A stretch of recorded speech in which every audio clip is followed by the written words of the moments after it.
समस्त को नमस्कार। आज भली शुभ संध्यार गोटे पवित्र कार्य जो कि पुस्तक लोकार्पित शुभ कार्य मो जोग निजक धन्य मन कर आम मैंने इतिमध्य पुस्तकर लोकार्पण देखि सारूँ, पुस्तक को देखि सारूँ एवं पुस्तक को प्रस्तुत कर दुई बंधु को सहित परिचित हो सारूँ। ओडिसी संगीत बारिधि ओडिसी रे बहुत बही लिखाई ओडिसी संगीत से बारिधि मध्य बारिधि ये गोटे स्वतंत्र बारिधि सागर ताको लिखिं के रामाराव पात्र पंडित गुरु संगीत विद्वान एवं तांकर साथी तांकर छात्र अनन्य प्रतिभाधर प्रतीक पट्टनायक। से दी जन को देखिले मत लगे गोटे हिंदी फिल्म गीत फिल्म रो मन ना मन पड़े बड़े मियाँ छोटे मियाँ एवं के रामाराव पात्र तांको गुण रे तांको विद्या रे अत्यंत जन विद्वान एवं गुणवान व्यक्ति। तेणु सी हेले बड़े मियाँ आउ प्रतिभाधर प्रतीक छोटे मियाँ दी जन को विषय कौन कह बड़े मियाँ तो बड़े मियाँ छोटे मियाँ सुभान अल्लाह थैंक यू। तेणु तांकर अनन्य तांकर बहु परिश्रम देकी से जो प्रस्तुत कर पुस्तकटी महान गुरु पंडित आचार्य तारिणी चरण पात्रंकर से जहाँ लिखाई तांकर निर्देशित एवं से संग्रह करिथिबा आचार्य तारिणी चरण पात्र को निर्देशित एवं सी पुणी संग्रह करिथिबा सब किछि गीतावली प्रबंधावली को एमाने संग्रह करी लिखिछन्ति। तेणु ये लेखक अपेक्षा संग्राहक रो परिचय बेसी व्यापक मत जना पड़े। तो जहाँ हो वर्तमान समय गोटे जुगर संपत्ति लोप पाई जाउथला बेले ताको पुनरुद्धार करके आउ गोटे जुगर आनी पहुँचाई देबा या भलिया गोटे महान कार्यक्रम कहीं करने साहस कर नथिले संभव हो नथिला। पात्र सार तो तांको समय हो तो अतिक्रांत हो गलानी किंतु तांकर अतिक्रांत समय बेलू आउ प्रत्येक अभ्युदय समय बेलू ये गोटे महान कार्य आरंभ है। पुणी आहरी निश्चित भाव में पाखे आम आशा करवा एमती नुआ नुआ अधिक किसी कार्य हम। शुभ्रांशु बाबू को अत्यंत धन्यवाद कारण से बहीटी आपण मैंने देखिले धनुषाटे बहीटी देखिले तार आकार तार सौंदर्य तार रुचिबोध तार छपेई तार बाइंडिंग रे तार सब कथार एत माने से एत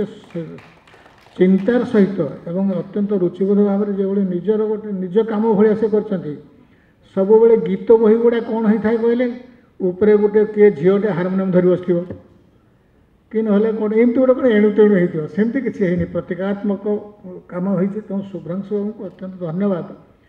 जे हजार हजार बही भितर गोटे ओडिसी संगीत बारिधि भली स्वतंत्र बारी हो जाऊा पुस्तकटे छापी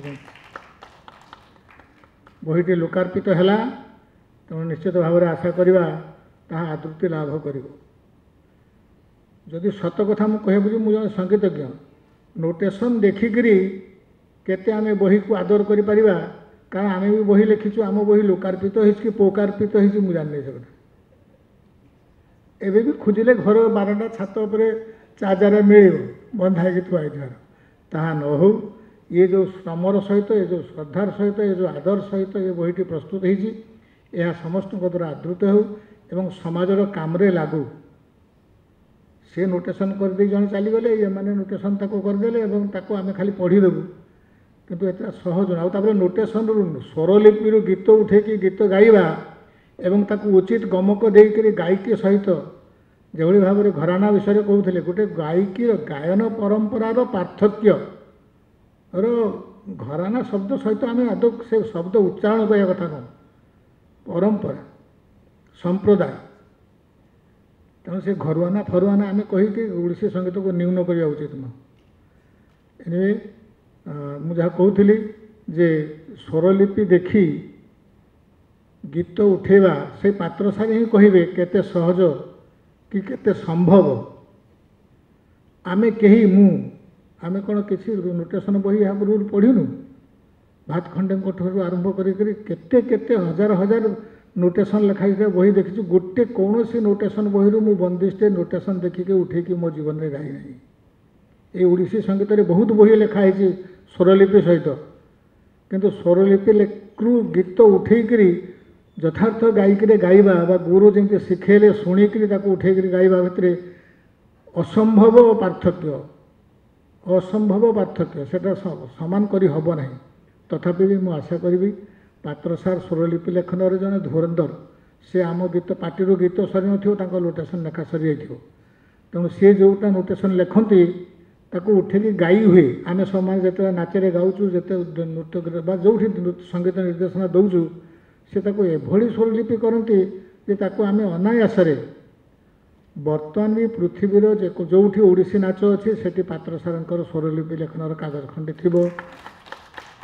एवं से कागज एमती भाव में प्रस्तुत हो जेकोसी गायक पढ़ी देकरी सहजरे उठे देकी गाई दे पार